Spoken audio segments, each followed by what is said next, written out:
Common factor कैसे find out करें। हमारे पास एक एग्जांपल है, हमारे पास है 8 और 12।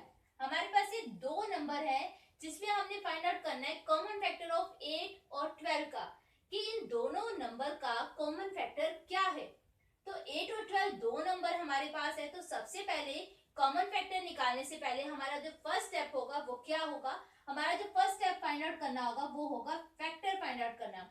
दो नंबर हमारे पास है 8 और 12, तो 8 और 12 के सबसे पहले हम फाइंड आउट करेंगे फैक्टर। तो फैक्टर फाइंड आउट करते हैं।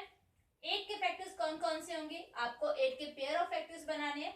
जैसे 1 8 जा होता है 8, 2 4 जा होता है 8, फिर 4 2 जा होता है 8।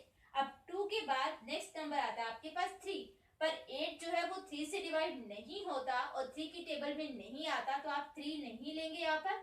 नेक्स्ट आपके पास क्या आया 4, 4 2 जा क्या होता है 8, तो आप 2 4 जा 8 बोलो या फिर 4 2 जा 8 बोलो, तो आपके फैक्टर्स रिपीट होने शुरू हो जाते हैं। दैट मीन्स आपको यही पर इसे स्टॉप करना है और अपने फैक्टर्स को काउंट कर लेना है। नेक्स्ट आपके पास है 12। 12 कौन कौन सी पेयरिंग बना सकता है, 1 12 जा होता है 12, 2 6 जा होता है 12, फिर 3 के साथ 3 4 जा होता है 12, फिर नेक्स्ट आपके पास क्या आया 4 3 जा होता है 12। अब आपने ये देखा होगा कि 3 3 सेम आ गए, 4 4 यहाँ पर सेम हो गए, तो यहाँ पर आपके पास जो है ये पेयरिंग जो है वो सेम होने लगी। आप इसे कह सकते हैं 3 4 से 12 या फिर 4 3 से 12, ये दोनों नंबर्स जो है वो सेम आने लगे। दैट मीन्स आपको जो फैक्टर्स हैं यही पर इसे स्टॉप करना और आगे नहीं बढ़ना। तो अपने फैक्टर्स को यही से आपको गिनना शुरू करना है और फिर से इसे यू टर्न लेते हुए इन फैक्टर्स को काउंट कर लेना है। तो आप काउंट करो 1 2 3 4 और फिर ये 3 दो बार आया, तो आप एक ही बार 3 को लेंगे, दूसरी बार आप 3 को नहीं काउंट करेंगे। उसी तरह से 4 और ये 4 दो बार आ गया, एक 4 को आप कट कर देंगे। तो जब भी आपके फैक्टर्स रिपीट होने शुरू हो जाएं, तो आपको क्या करना है, अपने फैक्टर्स को आगे नहीं बढ़ाना, उनको एक बार सीधे काउंट करना है, फिर एक बार यू टर्न उल्टा काउंट करना है आपको। तो इस तरह से आपके फैक्टर्स फाइंड आउट हो जाएंगे।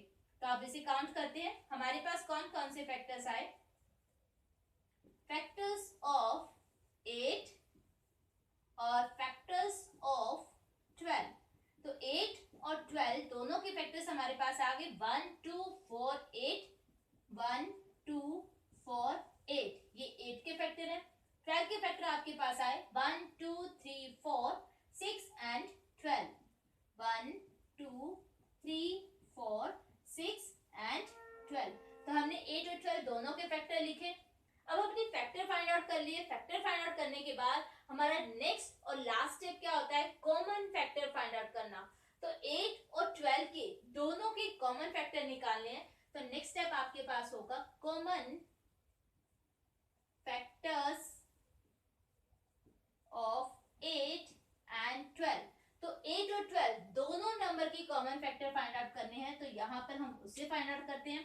अब 8 और 12 के फैक्टर्स में आप ऐसे फैक्टर्स को फाइंड आउट करो जो दोनों के सेम हो, जैसे कि ये 1 और ये 1, कि 1 8 का भी फैक्टर है और 1 12 का भी फैक्टर है, तो 1 कॉमन हुआ।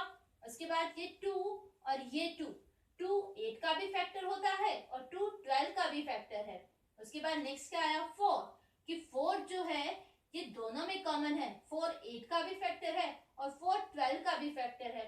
इसके अलावा और कौन सी कॉमन फैक्टर है, आपके पास ऊपर बचा 8 और नीचे है 3 6 और 12, तो ये आपस में कॉमन नहीं है।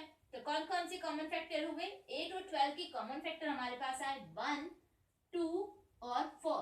तो इस तरह से आप अपनी कॉमन फैक्टर्स को फाइंड आउट कर सकते हैं। नेक्स्ट एग्जांपल लेते हैं। हमारे पास नेक्स्ट एग्जांपल है जैसे 4 8 एंड 10।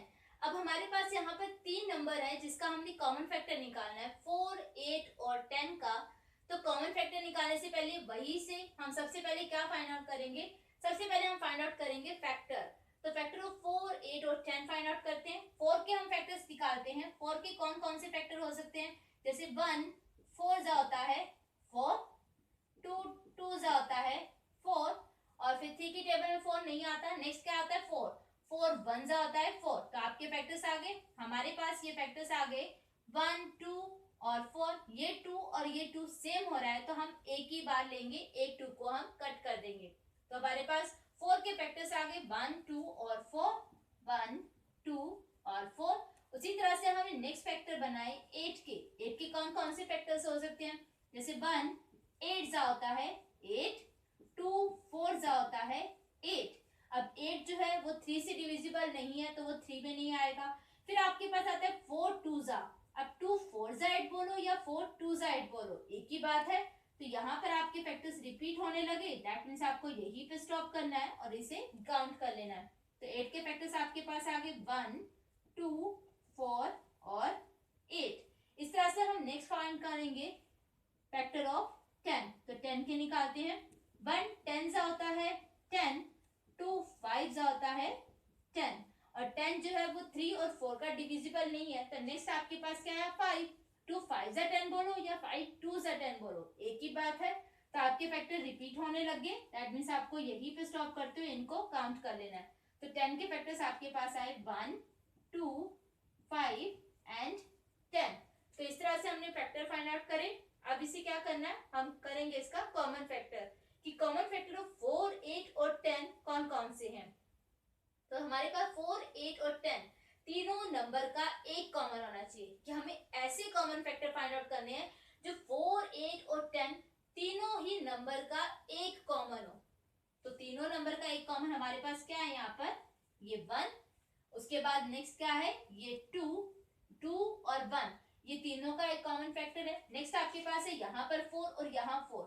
अब 4 जो है वो दो नंबर्स में आपके पास है, एक 4 जो है वो 4 का भी कॉमन फैक्टर है और 8 का भी कॉमन फैक्टर है, पर 10 का कॉमन फैक्टर 4 नहीं होता।